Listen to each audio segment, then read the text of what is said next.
Hello guys, welcome back to my YouTube channel. તો આજે હું ફરીથી હાજર છું નવા વિડીયોમાં નવી રેસીપી સાથે। તો આજે આપણે બનાવીશું એકદમ સિમ્પલ અને સાદા રવાના સેન્ડવિચ ઢોકળા।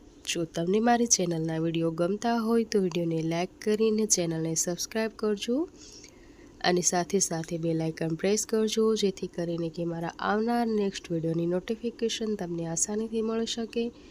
મારી ચેનલ પર અવારનવાર તમને આ રીતે અલગ અલગ રેસીપી અને એકદમ સિમ્પલ અને થોડા મસાલામાં જોવા મળશે।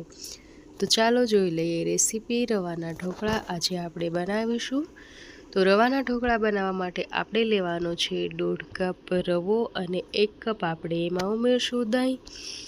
હવે આપણે રવો અને દહીંને મિક્સ કરી લેવાનું છે। તો પહેલાં આપણે દહીં ઉમેરશું અને ત્યારબાદ આપણે એમાં પાણી ઉમેરતા જઈશું અને મિક્સ કરતા જઈશું। તો 1 કપ પાણી અને 1 કપ દહીં લીધું છે આપણે।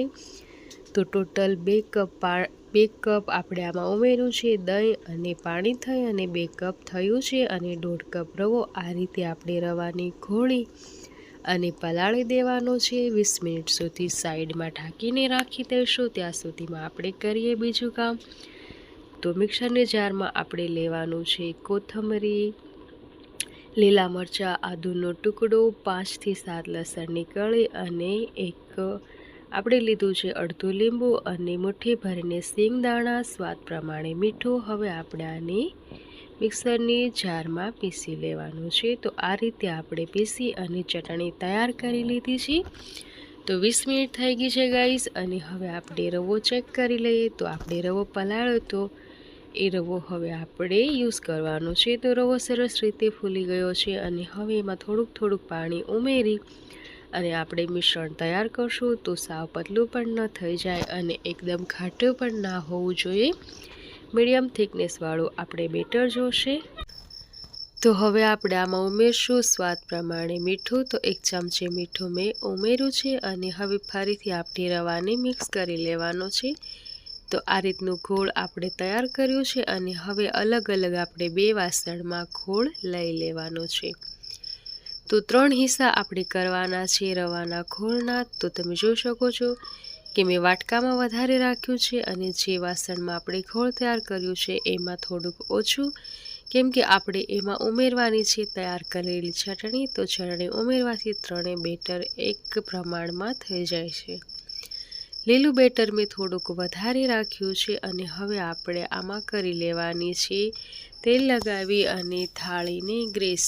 તો આ રીતે થાળી ગ્રીસ થઈ જાય એટલે આપણે થાળીને ગરમ થવા મૂકી દેવાની છે। જ્યાં સુધી થાળી ગરમ થાય ત્યાં સુધી આપણે આમાં ઈનો સોલ્ટ ઉમેરી અને મિક્સ કરશું।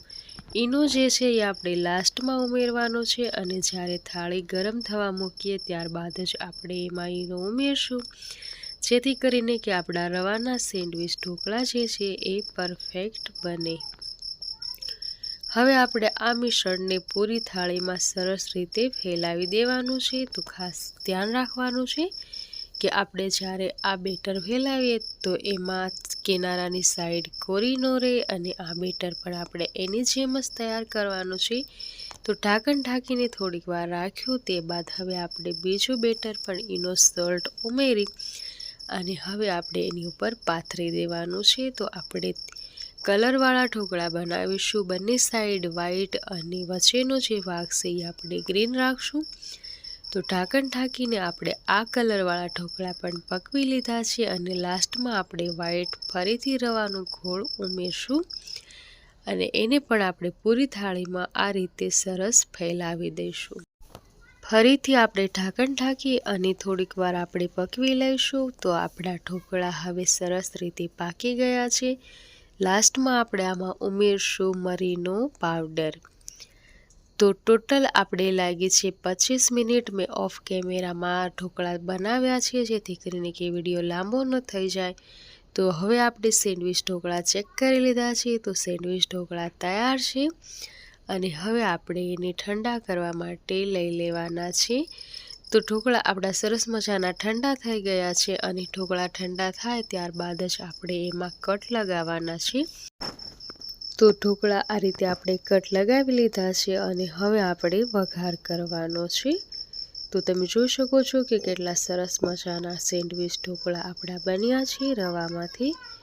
હવે આપણે એક વઘારિયામાં તેલ ઉમેરશું 1.5 પાવડું અને ત્યારબાદ આપણે એમાં ઉમેરીશું રાઈ। તો 1 ચમચી જેટલી રાઈ મેં ઉમેરી છે। રાઈ છટકે એટલે મીઠું લીમડું અને હવે આપણે એમાં થોડુંક પાણી ઉમેરીને વઘારને ઉકાળી લેવાનો છે અને ત્યારબાદ આપણે એ વઘારને ઢોકળા ઉપર આ રીતે છાંટી દેવાનો છે। તો બધા ઢોકળામાં વઘાર સરસ રીતે લાગી જાય એ રીતનો આપણે એમાં વઘાર કરવાનો છે। તો ચાલો આપણે હવે ઢોકળાને આ રીતે ઉચકી અને જોઈ લઈએ। તો તમે જોઈ શકો છો કે જરા પણ થાળીમાં ચીપક્યા વગર આપણા સેન્ડવિચ ઢોકળા તૈયાર થઈ ગયા છે। અને એક ઢોકળો હું તમને તોડીને બતાવું તો તમે જુઓ કે કેટલા સરસ મજાના સેન્ડવિચ ઢોકળા આપણા બન્યા છે। તો તમને મારી આજની આ રેસીપી કેવી લાગી તમે મને કમેન્ટ બોક્સમાં કમેન્ટ કરીને જરૂરથી જણાવજો। વિડીયો ગમે તો તમારા ફ્રેન્ડ્સ અને ફેમિલીમાં શેર કરજો। ફરીથી મળીશું નવી અને નેક્સ્ટ રેસીપીમાં। આવજો।